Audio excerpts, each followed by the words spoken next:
katika jina la Yesu Kristo. Asante mfalme wa amani, tunakubariki, tunakushukuru. Asante kwa kuwa umekuwa nasi toka mwanzo wa kipindi cha ibada hii. Asante kwa wakati huu Mungu. Tazama ni wakati tunapoenda kusikia neno lako la uzima tena. Naomba Bwana ukamsikilizishe kila mmoja aliyekuja kwenye ibada hii sauti yako. Jioni hii ikawa ni jioni ya mabadiliko ya mtu mmoja kutoka hatua moja kwenda ng'ambo nyingine ya baraka zake, toka hatua moja kwenda ng'ambo ya baraka zake Mungu ambazo umekusudia. Asante mfalme wa amani, Baba wa milele, Mungu mwenye nguvu, inakuinua na kukutukuza mfalme. Ukashauri roho ya mtu mmoja jioni hii, ukashauri moyo wake, mawazo yake, katika jina la Yesu Kristo anayetende hai. Haleluya, haleluya, haleluya. Yesu ni Bwana, Yesu ni mfalme wa wafalme, Yesu ni simba wa kabila la Yuda. Jioni nyingine tena Mungu kwa kibali na neema, kwa tuko hapa kwa utukufu wa jina la Yesu Kristo.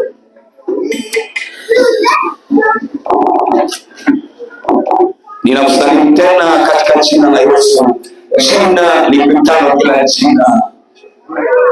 Ninakusalimu katika jina la Yesu, jina lipitalo kila jina. Haleluya! Yesu, Yesu, Yesu, Yesu, Yesu, Yesu, Yesu, Yesu, Yesu, Yesu, Yesu, Yesu, Yesu. Haleluya, haleluya, haleluya, haleluya.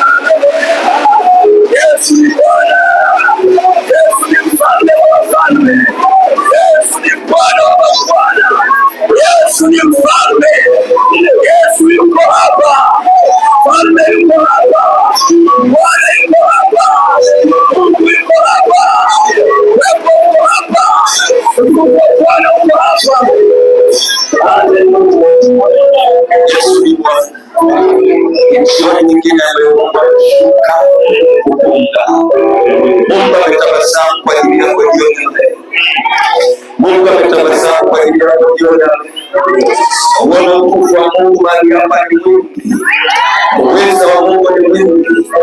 Tamani jioni ya leo kumsikia Mungu. Tamani kukutana na Mungu. Kama umekuja kwenye ibada hii ya semina, siku yetu ya tatu ya pili, ya tatu. Haleluya. Wangapi ni mara yao ya kwanza? Fanya hivi. Amen. Sema Bwana Yesu, natamani nikujue wewe, na uweza wako jioni leo. Yesu, usinipite kama vile ambavyo ulimpita yule mama mjane kwa lango la mji wa Naini, ukarejesha faraja, ukarejesha amani. Jioni ya leo, kwa neno lako usinipite. Amen. Mungu akubariki mchungaji. Mungu akupende makubwa kwa kibali ambacho umeruhusu tukai leo na kufika katika madhabahu yako hii kuhudumu kwa ajili ya kuwatumikia watoto wa Mungu. Nimekuja kukutumikia. Amen. Mtu wa Geita Holland, nimekuja kukutumikia. Amen. Nimekuja kukutumikia. Amen. Kisha nitaondoka na kuacha na mama yako. Mungu aliyemwita mchungaji Paul William ni Mungu aliyefanya mbingu na nchi.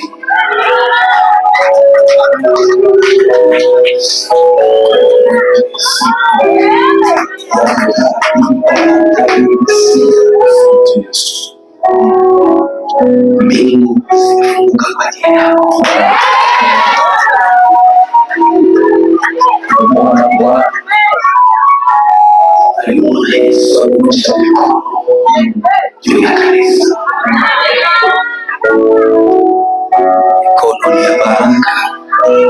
mikono ya ulinzi, mikono ya amani.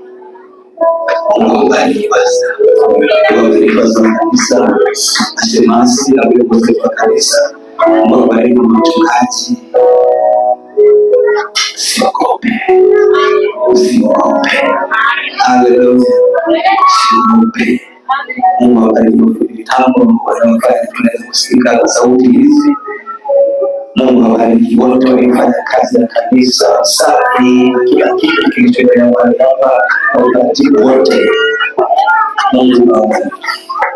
Mungu awabariki mwanangu Eliza pale ulipo kwa kutii mwaliko huu na kuweza kufika. Mungu akupe hatua nyingine na milango ya mambo inafunguka katika jina la Yesu. Katika jina la Yesu. Nataka niwasalimie watu wanne jioni na muwe makini kupita kawaida. Yes. Mtu wa kwanza nitatamani kama yuko hapa aje mbele mara moja wakati nitatoa sauti hii utakaposikia. Mtu wa kwanza ni mtu ambaye kila anapojaribu kuweka fedha hazikae. Nikaletewa begi. Baada ya begi nikamwona mtu mmoja, begi iko wazi, lakini akiweka fedha zote zinatawanyika, zinaenda upembeni. Na sauti kaniambia, mtu huyu kila anapojitahidi hafiki mahali kwenye mafanikio yake. Mtu wa pili anashambuliwa sana na nguvu za giza. Wakati nilipokuwa naomba nikaletewa sisimizi. Unafahamu sisimizi? Kule kwetu tunaita nyenyere. Sisimizi. Wamemzunguka wengi, kiwa napita huku na kule, sauti kaniambia anashambuliwa na nguvu za giza kwa mambo ya juu.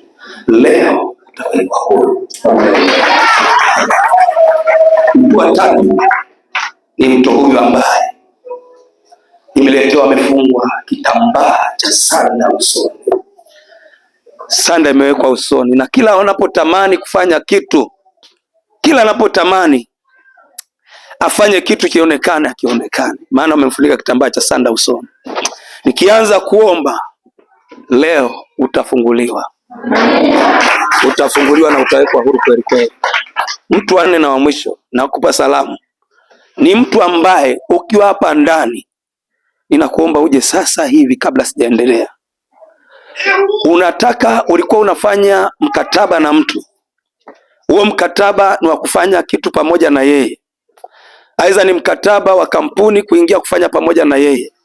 Aidha ni mkataba wa ndugu wa karibu, mlikuwa mnaandikishana mkataba muweze kufanya biashara fulani ama kitu fulani ama kazi fulani. Ukiwa hapa ndani ulikuwa unaandikishana mkataba wowote, au ulikuwa unaandikishwa mkataba kwenye kampuni fulani mfanye na huo kampuni, ama na boss fulani mnaandika mkataba. Mkataba huu ulikuwa umeandikwa kwa lugha ya Kiingereza, na mkataba huu baadaye ulikuja ukabadilika kwa mweusi.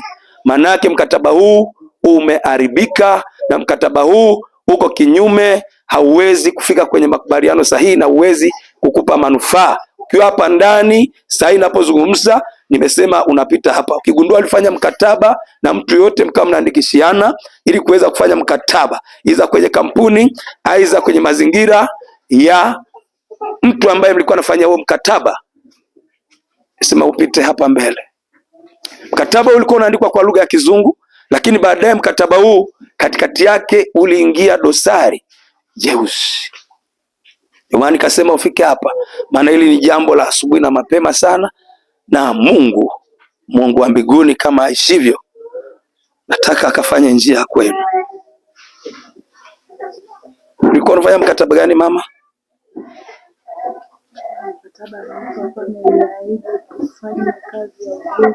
Kazi ya ujenzi.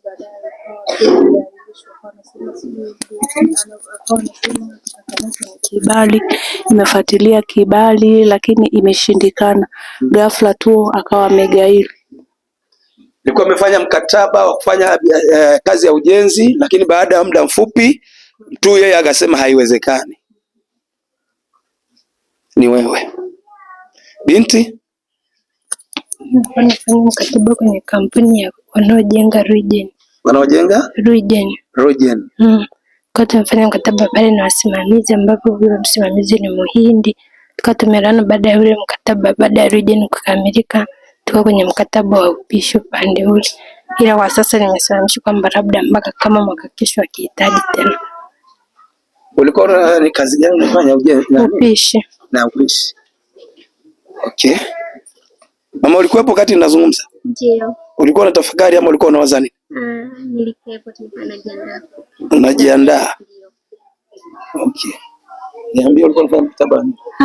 Mimi sikufanya mkataba, ila ninafanya biashara zangu, kila ninapojaribu kufanya zinagoma, mna mafanikio. Sawa, wewe turudi bado baadaye kidogo. Rudi tu. Nataka wale wenye, nimesema wale wenye mkataba. Wewe baadaye kidogo tutakutana hapa. Amen.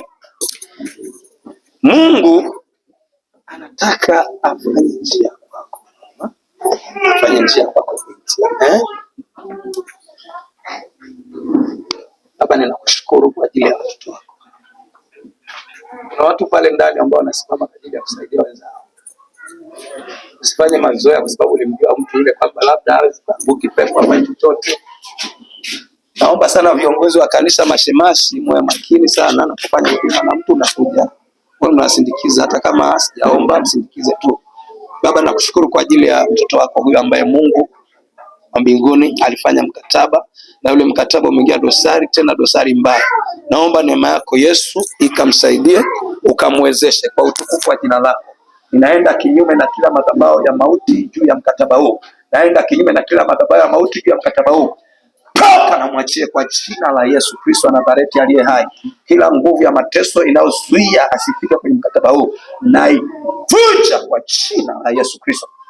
Kuanzia leo mikono ya mauti iliyoshikilia maisha yako ninaipiga kwa jina la Yesu Kristo. Natangaza uzima, natangaza kibali kikafunguke mashariki na magharibi, kikafunguke kaskazini. Hiyo hati ya mashtaka, hiyo hati ya mkataba ikapate kibali jioni ya leo kuanzia sasa, katika jina la Yesu Kristo wa Nazareti aliye hai. Kwa jina la Yesu wa Nazareti aliye hai, naenda kinyume na kila hati ya mashtaka iliyokamatiliwa na kuchafuliwa na kuzuiliwa kazini. Ninapiga hiyo madhabahu kwa jina la Yesu iliyokamata, kuchafua na kuandika na kuharibu kwa mkataba uliozuiliwa kuzini, kwa jina la Yesu, ili asiingie kwenye mafanikio. Toka kwa jina la Yesu.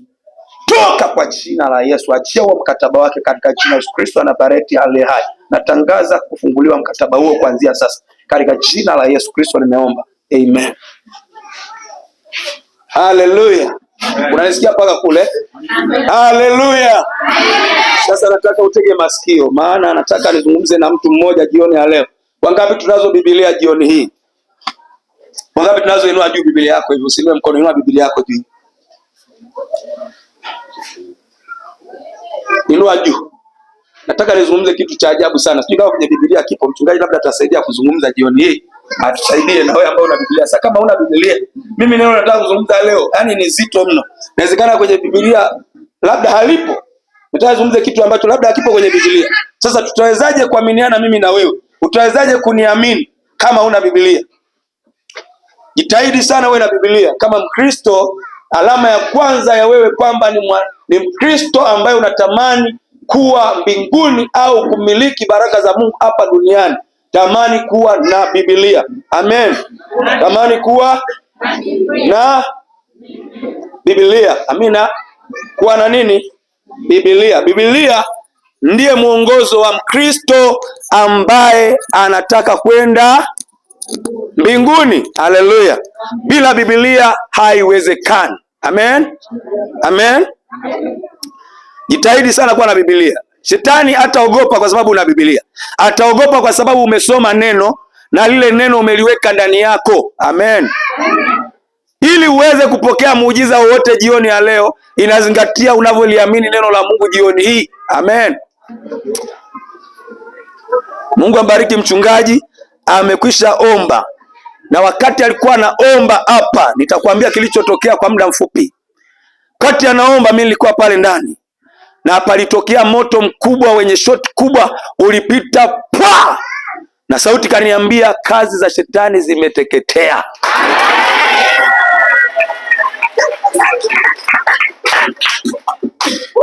Mungu anasema na mimi kwa ishara, kwa sauti, kwa kuona, na nikajua kile ameniambia. Kwa hiyo ninachokisema kimetokea hapa. Amen. Kuna watu leo lazima waachiliwe kweli kweli. Yaani hapa kuna kuachiliwa kweli kweli. Leo lazima waachiliwe kweli kweli. Nataka nizungumzie neno rahisi sana. Ujumbe ambao ni mfupi na rahisi mno. Andika nguvu ya neno. Nguvu ya neno. Nguvu ya neno. Wote tuseme nguvu ya neno. Nataka sauti jamani. Yaani hapo sijasikia. Mpaka kule nyuma nisikie. Sema nguvu ya neno. Nguvu ya neno. Nguvu ya neno. Neno ni nini? Sema na mimi, neno ni nini? Neno ni nini?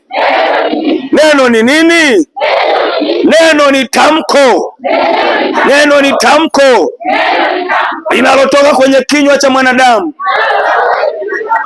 linaambatana na nguvu, linaloambatana na nguvu ya kwenda kutekeleza mapenzi ya kile neno limetamka. Kwa hiyo neno ni tamko linalotoka kwenye kinywa cha mtu, linaloambatana na nguvu kubwa mno kwenda kutekeleza mapenzi ya kile neno limetamka. Haleluya. Kwa hiyo neno ni tamko linaloweza kutoka kwenye kinywa cha mwanadamu, na hilo tamko anaweza kuwa amelipokea kwa Mungu ama kwa shetani. Haleluya. Amen. Ndio maana lazima uwe makini kutumia maneno ya kinywa chako, maana neno la kinywa chako linatoka likiwa na nguvu. Ikiwa limetoka kwa upande wa giza linaambatana na nguvu, likiwa limetoka kwa Mungu linaambatana na nguvu ya kutekeleza kile ambacho neno linazungumza. Haleluya. Tuko pamoja eh? Nataka niwe taratibu ili unielewe, ili baadaye nikushuhudie na nikuombee tena jioni ya leo. Na mtumishi wa Mungu tutaomba pamoja leo jioni hii. Amen. Nataka uwe makini sana.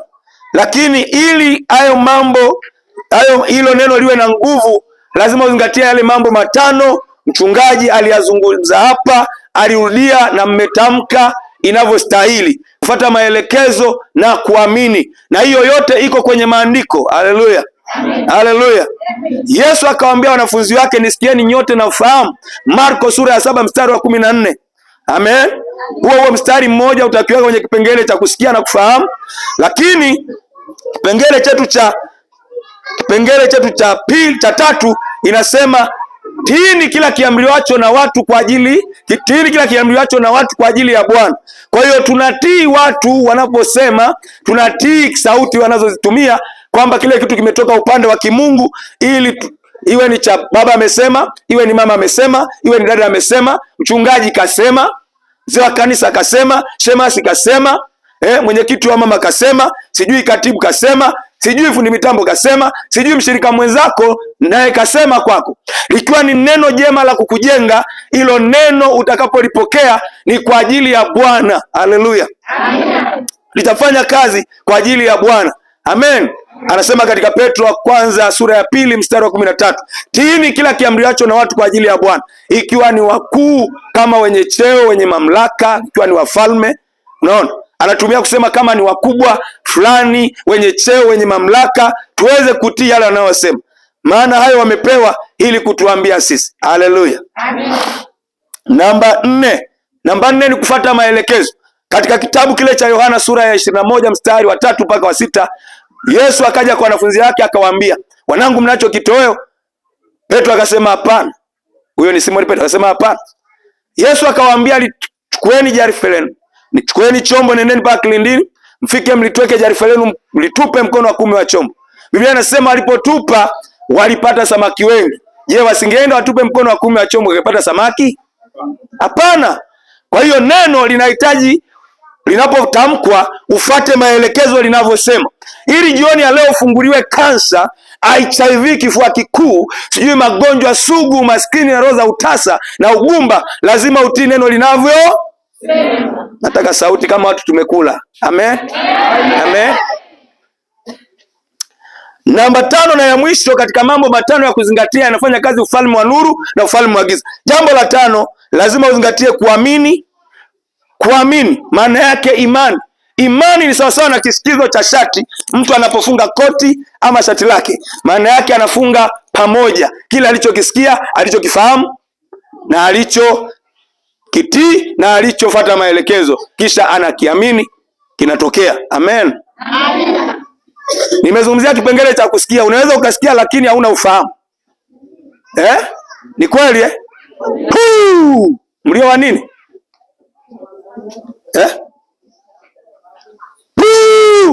Mlio wa nini?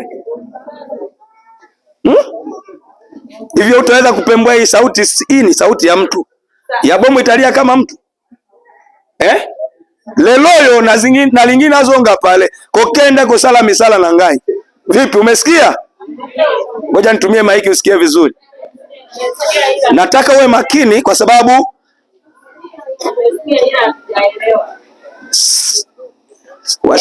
yes. Sasa ngoja niongee tena usikie.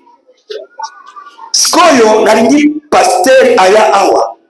Sikoyo nalingi pasteri aya awa. Umesikia? Nimesema nini? Umesikia? Haujaelewa. Sasa hivi nataka pasta aje hapa. Si umesikia? Na umeelewa? Hiyo inaleta maana jioni ya leo. Hiyo inaleta maana na inaleta nguvu. Amen. Ipo nguvu kubwa ndani ya neno unapolisikia na kulifahamu na kulitii na kufuata maelekezo yake. Jinsi neno linavyosema, ndipo utakapopata kuona muujiza. Biblia inasema neno la Mungu li hai katika kitabu cha Waebrania sura ya 4 mstari wa 12.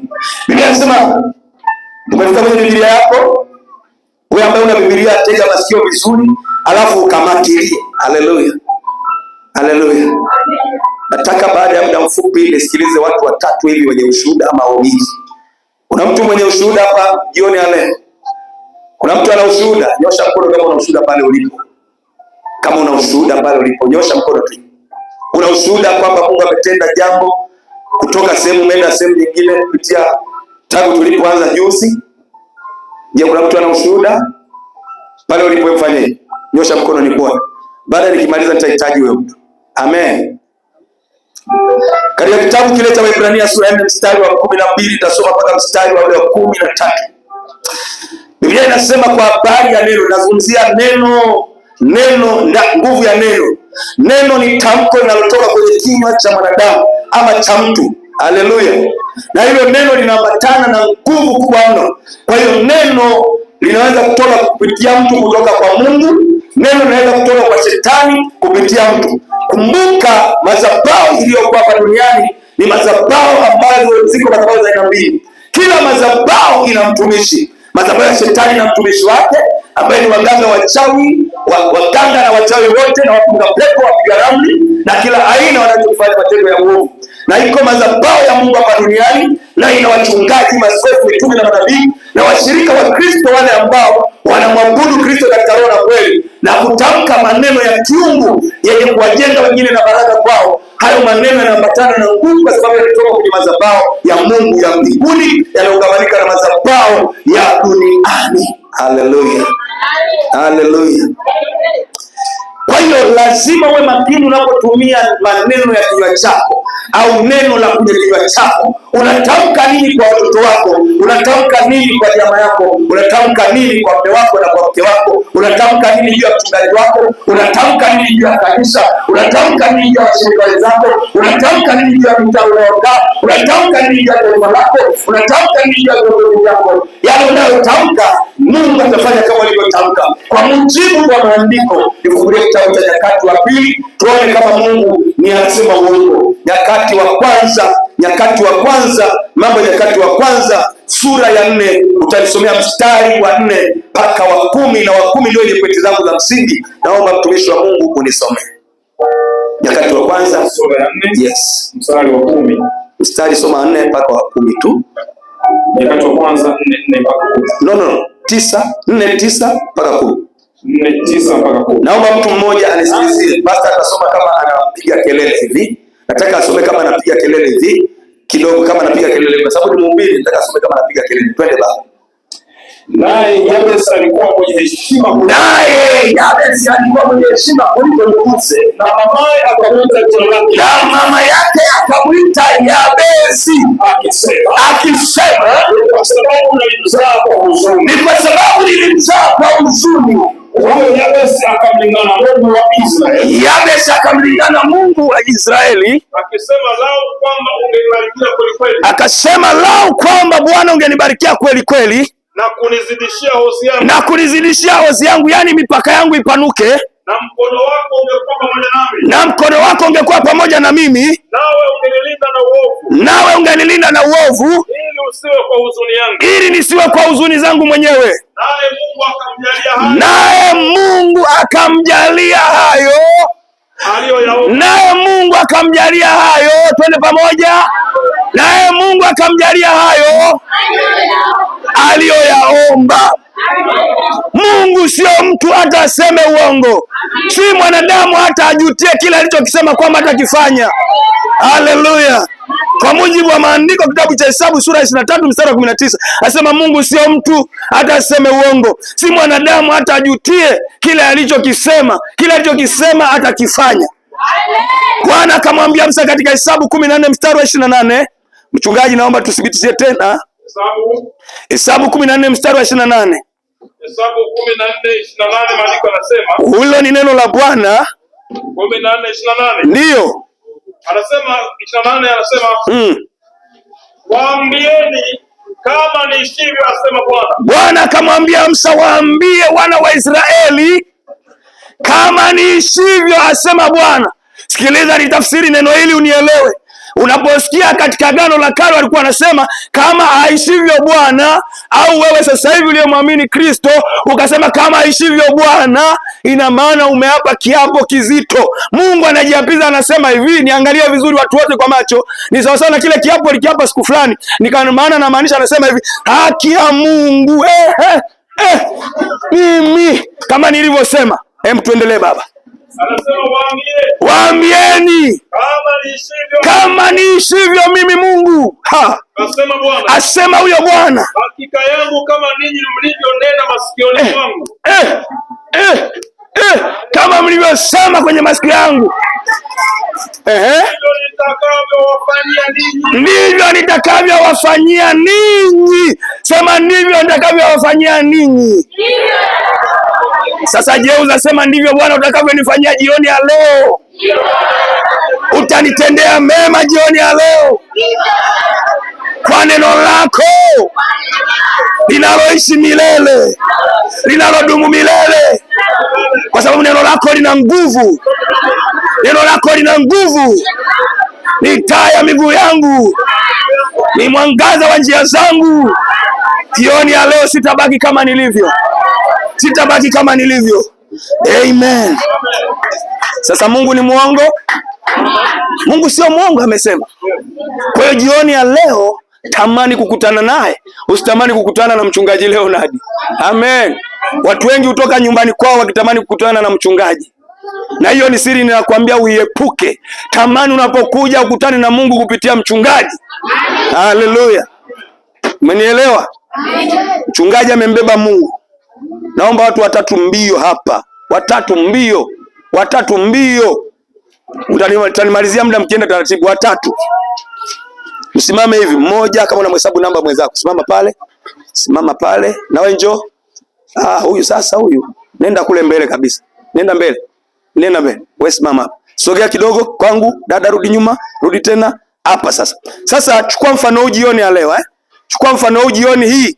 Hii picha ingie kwenye akili yako, sawa Huyu anakuwa Mungu kwa muda, na amesema ataponya, amesema atabariki, amesema atafungua, amesema ataondoa mauti kwenye maisha yetu, mapepo yatakaa ndani yetu. Huyu sasa ni Mungu. Chukua nafasi ya Mungu kwa muda mama, usichukue na utukufu wote. Huyu anakuwa mchungaji. Haleluya. Sasa huyu ajeuke, amekuwa mhitaji leo, amekuja kwa mchungaji. Unaona Mungu anachokifanya? Huyu mchungaji amekwisha amini kwamba Mungu ameniweka hapa, kwa neno lake ameniita, nimesikia mwito. ameniambia nimtumikie. Kwa hiyo amebeba majukumu. Kila neno atakalolisema kwako ni kweli na ndio. Kama halijatokea kwako, matatizo yako hapa gorofani kwako. Amina. Gorofani kwako pana matatizo ya imani, yaani una mashaka. Nilisema kuna majitu mangapi? Majitu mangapi? Ya kwanza ni nani?